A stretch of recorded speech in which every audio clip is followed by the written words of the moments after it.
that's not good. Yo, my name is JD Melnick, and welcome to the Console Gaming Channel. That's right, we're button mashers, thumbstick thrashers, here to have a good time playing video games.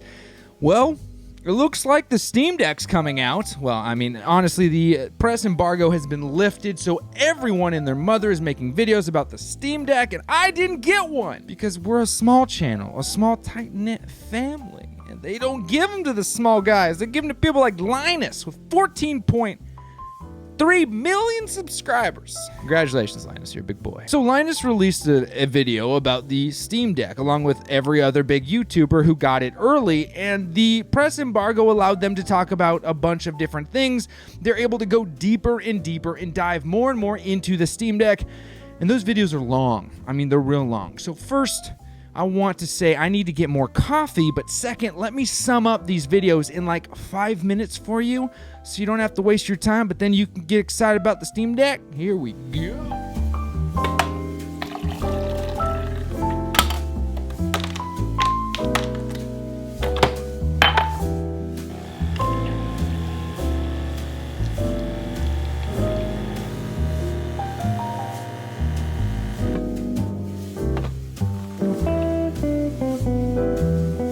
Much better. Okay, so where does that leave us now as a community who is now looking at the Steam Deck as a possible option for us to get our PC games? I know for me personally, I'm really excited to have the Steam Deck because I don't play games on a PC. I tried, it didn't work for me, and now I'm looking for options that are going to be even better and even more reasonable for me as a console gamer, and the Steam Deck is perfect. Competition out there is like the Aya Neo, I think, and this other 1X player, and these things are like almost $1,000. That's PC territory, and for a gaming console, that's at least what I'm looking for. That's too much money. Lucky for us, Linus, as well as other tech YouTubers, use those two as the comparison devices, which is awesome because this thing already blows it out of the water with pricing. I don't really need more coffee. And by the way, that's the Italiano. It's equal parts of water to coffee. It's like an Americano, except better. Anyway, so when it comes to the size of this thing, though, this is something that I think a lot of people need to take into consideration.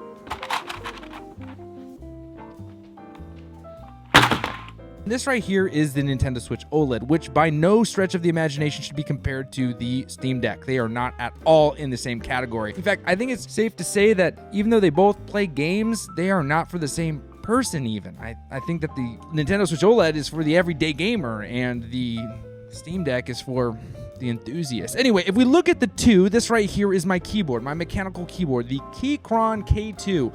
And actually, aside from it tapering in, this is the almost exact dimensions of a Steam Deck. Now check it out. It's big. It's very big. And if you want to see a side-by-side comparison between this and the actual OLED, this is what we're talking about. That's massive, but it's not an easily portable device. Just because it's running on battery power doesn't mean this is something you're going to throw into your pocket unless you wear Jankos. And in that case, we should be friends because anyone who wears Jankos in 2022 should be a friend of mine. Getting into the performance aspect of things, and this is what really surprised me. Again, this was a lot of data taken from multiple videos I've watched, but mostly from Linus Tech Tips because I trust his videos. They have very, very good reviews, and if you want to watch it, you should. Linus does the best one. Again, it's a really long video. It's very extensive, and it uses a lot of tech jargon if that's what you're into, because I don't use tech jargon on this channel. But let's get into it. First, performance-wise, they were very impressed with the performance that this thing put out. In fact, in some cases, this outperformed the two competitors on the 7 games they're allowed to play.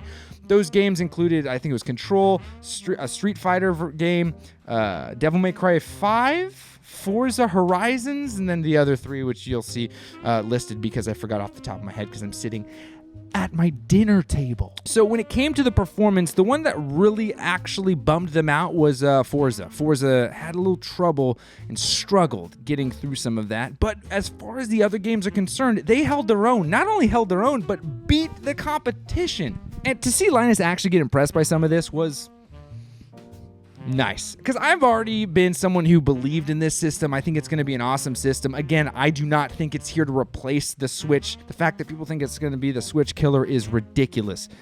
Playing first-party games like Pokemon Legends Arceus or Breath of the Wild, or even Mario Odyssey is what makes the Nintendo Switch such an amazing system. But for this Steam Deck, I think it's going to allow us console gamers who don't play on PC to experience the joys of playing specific games that aren't available to us otherwise. When it comes to playing these games, the ways that we can play it are either plugged into a monitor, because you can plug this into a monitor with USB-C, or their dock, which you have to buy, or handheld. And that is the thing that's really exciting, is I think that this handheld solution is going to be extremely compelling. And the display itself was something that, again, did really well when it came to the amount of colors it was able to display, and when put up against its rivals, it was able to maintain those on multiple brightness, which is important because with the battery of this thing, it's stated to have 2 to 8 hours of battery life, and based on their tests, they're getting around 4, and multiple tests across the board that I watched the videos wise, they're not able to get 8. It's around that 4 to 5, which is fine. I'm used to that with the Nintendo Switch. And again, this thing, you're not going to be that far away from a power source. It's not something you're just going to go out into the middle of nowhere and play video games for a while. It's kind of big. But with that size comes a lot of input options, and that's something that I think is very, very interesting. You have the touchpad option, you have the button option, the button layout, as well as back buttons, the R buttons, and based on the reviews, they say that hardware-wise, they actually are implemented well. Aside from the touchpads being kind of awkward, they say that the actual button layout and the feel of them are not bad. Which, again, these guys tech review all the time, so they've seen and felt plenty of devices, and that leaves me feeling pretty darn good. I don't know about you. Well, something that they weren't expecting to be impressed by was the audio quality coming out of the speakers. Though they are small, they apparently outperform their competitors. So I am looking at this Steam Deck thinking to myself, I'm so glad that I ordered one of these, and I'm really, really excited to get my hands on one of them. I personally got the middle option because I don't need the additional storage that the 512 tier has, as well as that display that is the anti-glare display, which apparently works like amazing and really, really good. But realistically, I'm using this thing mostly indoors anyway. I mean, I spent 3/4 of my life inside. That's what I do. We're always inside. So how did you guys feel about this? Did you pre-order one? I want to know, which pre-order did you choose, and how excited are you to get your hands on one of these? I'm to the moon, guys. I'm to the moon. And I can't believe that I'm seeing these positive reviews from these otherwise extremely, extremely aggressive tech reviewers. It's making me feel good inside. It's making me feel good. Happy gaming, guys.